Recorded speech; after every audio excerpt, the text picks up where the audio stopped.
Donem la benvinguda a les persones que s'informin via Facebook, perquè també ho enregistrarem i ho podeu consultar a partir d'aquesta tarda.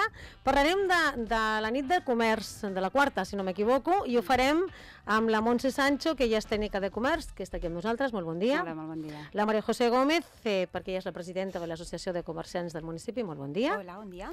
I també doncs, el Josep Ramon Benages, ell s'encarrega en aquest cas de la dinamització comercial, si parlem d'això, d'IDETSA, sí, dins de l'àrea d'IDETSA, ja que és el responsable. Doncs comencem a parlar de la nit del comerç, si us sembla, perquè tenim 17 minuts i en 17 minuts no tindrem temps de res. Ah, que no? Quasi mai tenim temps. Doncs no, que hem estat fent broma amb ell, pobre. Montse, comencem per tu. Sí. A veure, la quarta nit del comerç, es tracta de què?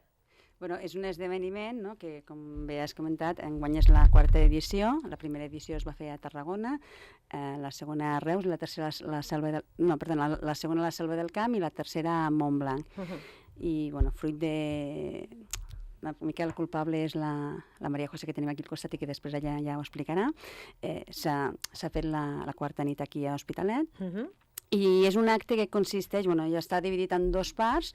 Assistiran 8 associacions de comerciants de totes les comarques de Tarragona. Entre elles hi haurà Tarragona, Reus, Cambrils, Mont-roig, Montblanc, Camarles i Móra d'Ebre, que és la primera vegada que s'inclouen dintre d'aquí de la nit de comerç, que no havien participat mai ni Camarles ni Móra d'Ebre. I suposo que geogràficament, com que els hi va més bé, doncs ara ja s'han incorporat aquí. Consisteix en 2 actes, un que és més, comença a 2:15 aquest dissabte. El primer acte és un acte molt més institucional, se celebrarà a la Sala Infant Pere, aquí a la plaça del Pou. Hi haurà una entrega de premis, que cada associat entregarà un premi, no?, ja sigui per la seva trajectòria laboral o per emprenedoria, doncs que consideren un establiment comercial del seu territori, que li entregaran un premi. I a part d'això hi ha uns premis que es diuen Rafaltatall, que aquests sí que són 3 premis que els decideix directament la CECOSET. Que era CECOSET, si expliquem les sigles, és la Confederació d'Empresaris Sectorial de les Comarques de Tarragona. Hi ha algun premiat local? Sí, bueno, sí. Es pot dir o no? No, no es pot dir. Bueno, sí, però millor que ho faci la Maria José. No ho diguem. No es pot dir? No, perquè nosaltres internament tampoc ho hem dit. Però ho sap el premiat? Sí, perquè la vindrà, si no. Clar que ho sap, ella sí ho sap. He dit ella, ja ha donat una pista. Jo no he dit ni pio, que també ho sé. He dit ni pio. Llavors, bueno, després hi ha com un aperitiu, a peu dret, amb tots els assistents, i posteriorment hi ha una part més lúdica, que la celebrarem aquí a la Sala Ferrer Malet, i que serà doncs, un sopar amb tots els assistents. Aproximadament se calcula una assistència d'unes 100 persones.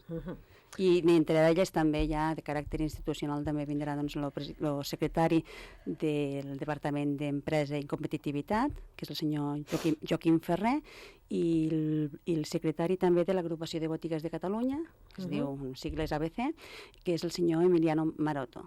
Aquests són institucionalment qui vindran així, que cal destacar. Bueno, a banda de tota la gent involucrada amb aquesta nit del comerç, que és una nit que diu que la culpa és teva, Maria José, explica'm per què la culpa és teva. No, a veure, no és culpa meva, a veure, diguéssim que... Això va ser perquè, tal com ha dit la Montse, esta és la quarta edició de la nit del comerç. L'any passat vam assistir a la tercera, que es va celebrar a Montblanc. I aquí ens van acompanyar també els tècnics, ens va acompanyar el regidor i les persones de la Junta de l'Associació de Comerços, i ens va agradar molt l'esdeveniment per diversos motius. En primer lloc, perquè pensem que ja està bé fer aquestes congregacions de persones que estan implicades en el comerç, i que se faci una mica un intercanvi d'idees i un espai de reflexió, sobretot de la situació del comerç, dels reptes de futur, etc. A més, també això, tal com ha explicat també la Montse, com ens dona la possibilitat d'entregar un premi i reconèixer el treball d'alguna persona, d'algun comerciant del poble, per tots aquests motius i més, vam pensar que seria xulo fer-ho a Hospitalet. Llavors, aprofitant aquella nit de Montblanc, jo ja vaig fer la proposta a la directiva de la CECOSET de proposar la candidatura d'Hospitalet de cara a l'any següent, i quasi que ens van dir en aquell moment que sí, simplement havíem d'acabar de quadrar-ho també amb l'Ajuntament, perquè l'Ajuntament evidentment ha de col·laborar en el sentit de que ha d'aportar tot el que són els medis tècnics, els equipaments, etc. Hi van haver una sèrie de reunions ja amb el regidor i amb l'alcalde i ja està, ja ho vam quadrar tot així. Però vamos que la iniciativa va ser una mica per part de l'Associació de Comerços, però després va ser gràcies a totes les col·laboracions que hi van haver posteriorment. Els premis, vosaltres pertanyeu a aquesta associació? Sí, correcte, sí. Els premis amb quin criteri es donen? Vale, pues el criteri bàsic són dos. Tens les dues opcions. Una és reconèixer una mica la trajectòria històrica del comerç en qüestió. Per exemple, l'any passat li vam donar, no sé si recordeu, a Rosa Maria de Teixits Castellví, feia 40 anys i, bueno, quasi que, vamos, era facilíssim, no?, perquè, bueno, pues vam pensar que se li havia de fer aquest reconeixement, no?, per la trajectòria històrica, perquè era la segona generació, no?, però també hi ha el criteri, diguéssim, de valorar una mica la innovació, l'esforç de renovació, no? O algun emprenedor, no? Que s'hagi esforçat molt. Bueno, també hi ha, o sigui que tenim els dos bàndols, no? O sigui, els que porten molts anys i els que porten poquets, no? Llavors, aquest any hem fet el canvi de criteri, una altra pista que dono. Ja és la segona. I bueno, mirant per aquí els... La tercera ja ho casem, És complicat.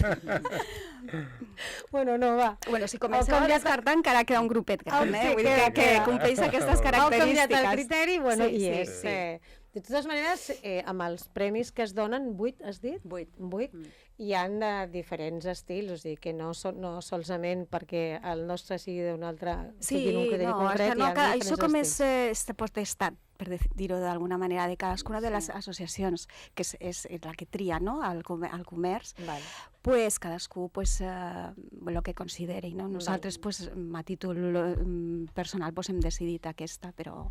I quan feu reunions de comerciants, tots teniu els problemes similars? Sí, més o menys, sí. Sí, perquè al final és una problemàtica... Jo diria ja quasi que global, perquè això ho porta una mica tot el paradigma aquest, no?, de la globalització, etc. Llavors, més o menys, jo penso que els problemes que té el petit comerç, en aquest cas, perquè al final el sector del comerç és un sector que va bé, vull dir, no, en general no va malament, és un sector que està sempre present, no?, però és quan parlem dels ofertants, o sigui, dels agents, no?, quan aquí ja es veuen les diferències entre els petits, els grans. Llavors el petit comerç és un diguéssim, un perfil de comerç que ara mateix està patint molt perquè, sobretot, el tema d'internet, no? Els grans distribuïdors, aquests via online, estan acaparant molt el mercat. Llavors estem així en aquesta etapa, no? D'una mica veure si sobrevivim, no sobrevivim, a veure si canviem una mica també el xip, no?, la manera de gestionar els nostres negocis, a veure quines estratègies hem d'aplicar, perquè fins ara anàvem una mica sols pel món, llavors no hi havia molta competència, no? I ara hem de competir per internet, hem de competir amb els grans i hem de canviar una mica l'estratègia, bàsicament, no? I no competir amb preus, sinó diferenciar-nos, apostar més per l'especialització, per la diferenciació, ja ho he dit. Les solucions són, suposo que també sortiran a la taula molts tipus de solucions. Una de les solucions és, per exemple, cobrar per provar-se les coses. No, jo crec que no, això no és bo per nosaltres. Saps que va sortir, no? Sí. Jo penso que això seria un error. Sí, jo crec que sí, perquè vull dir, el comerciant no en treu res d'això. I jo crec que el que farà serà precisament el client que tenim fidel, aquest probablement s'emprenyarà, per dir-ho d'alguna manera, no? Perquè pensarà, a veure, jo vinc, jo ara aquí tinc que provar-me les coses, no? I el que no tens, tampoc te vindrà. Per tant, jo penso que no és una mesura positiva pel petit comerç. Si és el que es pretén, jo penso que no. I nits com aquesta fa més present a la gent que tenim un teixit comercial important?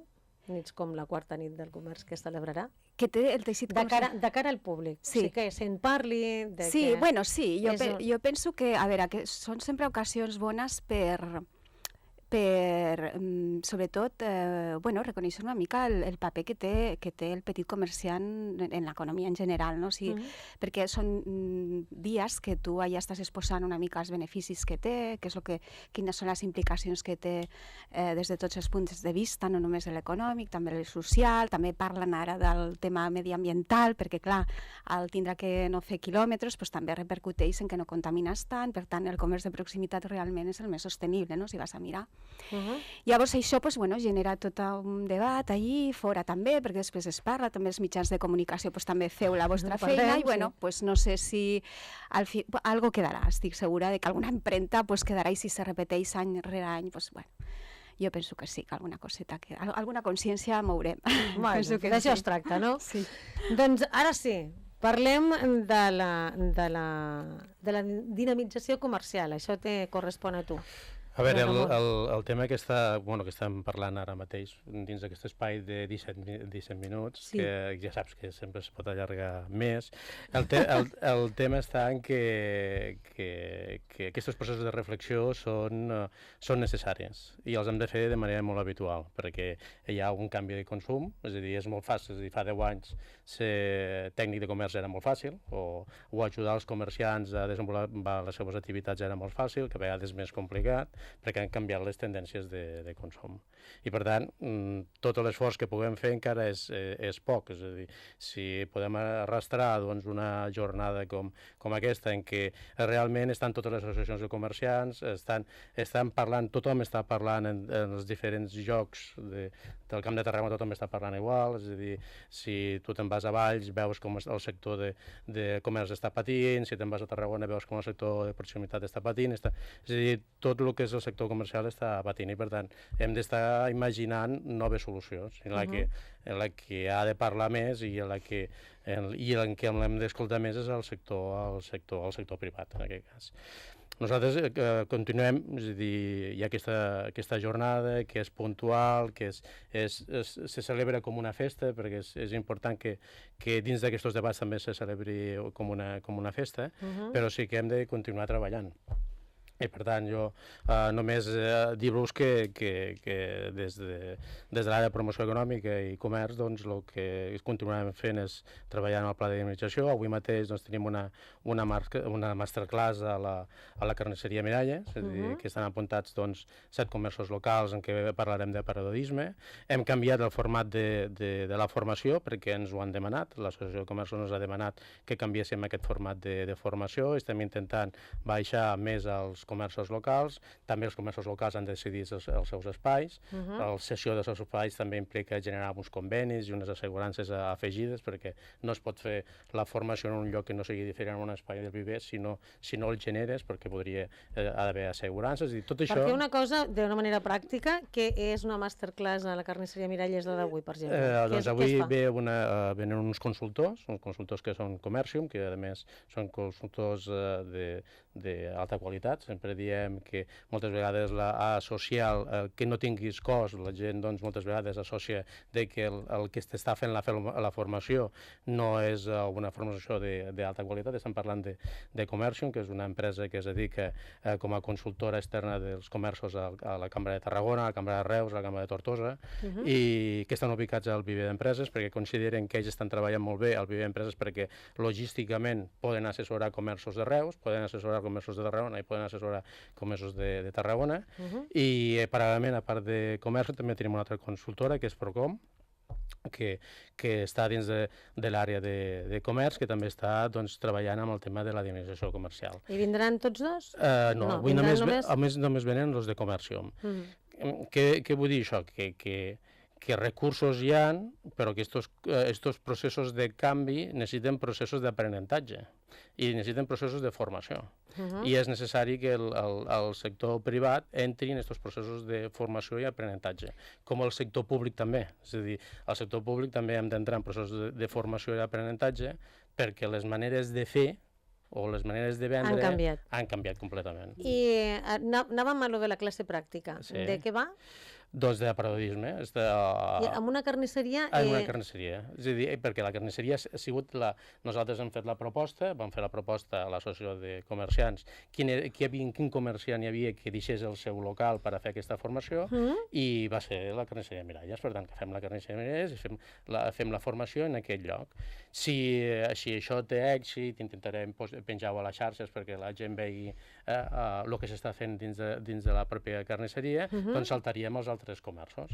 Hem intentat que sigui d'un acte voluntari perquè si ho fem a dit, doncs els problemes de sempre, per què a mi, per què a tu, i per tant, sobretot molt lligats amb l'associació de comerciants, ells han fet la proposta, ells l'han tirat, ha respirat un comerciant, doncs anem amb aquell comerciant. Molt bé. I és intentar repetir-ho, anar repetint aquesta activitat. Molt bé, doncs ja de l'última passada que donarem a cada un de vosaltres. Montse, aquesta quarta nit és sobretot professional, no? Sí, està adreçada al sector professional, sí. Estem empresaris, comerços i membres de l'administració pública. Els comerciants d'aquí estan tots convidats? Sí, estan convidats a través de l'associació de comerciants. Vosaltres... Sí, nosaltres hem informat de que fèiem aquesta nit del comerç, els hem convidat, sobretot hem insistit que vinguin a l'acte, després el tema del sopar, cadascú, que tot i així s'han apuntat 18 comerciants al sopar, però sí que nosaltres hem insistit molt que per almenys vinguin a lo que és l'acte institucional, que es fa a la sala Infant Pere, i me consta que sí que vindrà bastanta gent. Feia anys es va fer alguna cosa similar? O és la primera vegada que es fa aquí alguna nit relacionada amb el comerç? No. Nosaltres hem fet aquí, perquè jo he treballat amb tu sobre alguna nit del comerç. Era la nit dels empresaris. Dels empresaris, exacte. Que això es va fer el 2011, el maig, la darrera es va fer el maig del 2012. Fa 7 anys, no? Sí. I això perquè aquestes celebracions que sempre parlen als mitjans i a més ve molta gent i tal, per què es deixen, per exemple, de celebrar? Per decisions. Se prioritza una activitat o una altra. És a dir, en aquell moment es va decidir que aquesta activitat lúdica tan intensiva no es realitzés, i ara el que sí que és veritat és que durant aquest període de temps el que hem fet molt és treballar en taules fora del nostre municipi. I això fa que actes com aquest, és a dir, més que fer actes per nosaltres mateixos i amb els recursos propis, estem intentant que els actes que es fan a nivell de la demarcació de Tarragona, el municipi de Vandellòs Hospitalet de l'Infant sigui un lloc a aterrar. I aquest seria el cas, no? Per què aterrem? Perquè tenim una certa visibilitat. Comencem a estar en moltes taules, ja saps el concepte de l'acord de la Cecetània, estem en moltes reunions a nivell de desenvolupament local, i per tant això és bo, perquè això vol dir que comences a posicionar-te com a municipi en les accions que tu estàs fent cap a la ciutadania. Una altra cosa és que la ciutadania vegi que aquestes accions són suficientment bones, que aquesta és la gran distància que hi ha entre el que fas o el que dius que fas i el que realment la gent percep que estàs fent. Per això que estic insistint molt en la masterclass, perquè la consultora, és a dir, pot haver un comerciant associat o no associat que estigui pagant una determinada formació a la PIMEC o anar-se a la cambra, resulta que els formadors són els mateixos que fan la masterclass aquí.